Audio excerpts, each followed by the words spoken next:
لە پاڵ مزگەوتی کۆنی قەزای دووبز چیرۆکێکی تراژیدیا و ئازاربەخشی تاوانی ئەنفال دەگێڕێتەوە. لە ساڵەوە حتا 10 ساڵی تیا بوو. مام حەسەن ئەو کات تەمەنی 18 ساڵان بووە.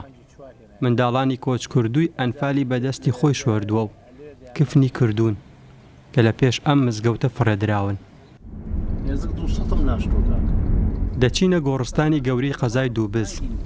لێرە دەیان گۆڕی منداڵان هەن کە مام حەسەن بە خاکی سپاردون و دوای تێپەڕبوونی ساڵانێکی زۆر باس لە چیرۆکە ئازاربەخشەکانی ئەنفال دەکات.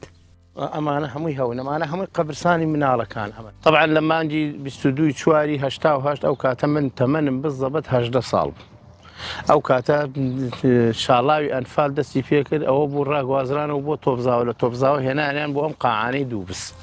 لەم قاعانەی دووبز بووی تر مانجێ لەوێمانەوە مانجێ لە دوای مانجی تر مناڵیان کەوتە مردن بەسو بەهۆی کەوتە ناو گەرما و ئاوی گەرم و بێ خزمەتگوزاری و یعنی وەزعێکی هەرچەند برێت ناخۆش بوو، زۆریان لێ ئەمرد. وەڵڵاهی لە ساڵ هەبوو هەتا 10 ساڵی تیا بوو، هەتا 11 ساڵی تیا بوو. مناڵ بووین تر بەرگەی گەرما و ئاوی گەرم و بێ خزمەتی و لەوێنانژنا ئەو قاعانە بەو چلەی هاوینە وەڵڵاهی من کوردوتەنی وەک گەڵای دەر لیانەکەوت.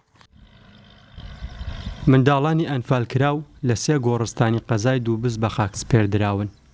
پورە مەلەک ماڵی نزیک یەکێک لە گۆڕستانەکانە و شاید حاڵی چیرۆکی کاریگەری بە خاک سپاردنی تەرمی منداڵانی ئەنفالە. 4 ساڵە بوومیان 73 لەو لای تەنەکانەوە هێنایانیاندایان هێنا بۆ حوشەی ماکاک ئەحمەد موختار لەوێ دایانیان شۆشت. حەسەن دەیهێنا دارێ گەورە ئەلێرە بوو لە بنی درێژیان یە کرد. هاوینە دنیا گەرمە کەس دیارڕێ باز من سرم دەرەکرد.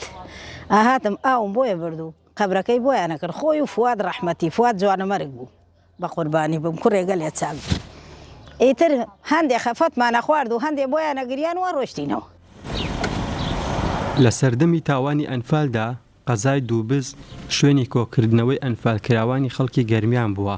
ڕژێمی دڕندەی بەعز دوای کۆکردنەوەیان ڕاپێکی عەرعەر و نوگرە سەلمانی کردوون.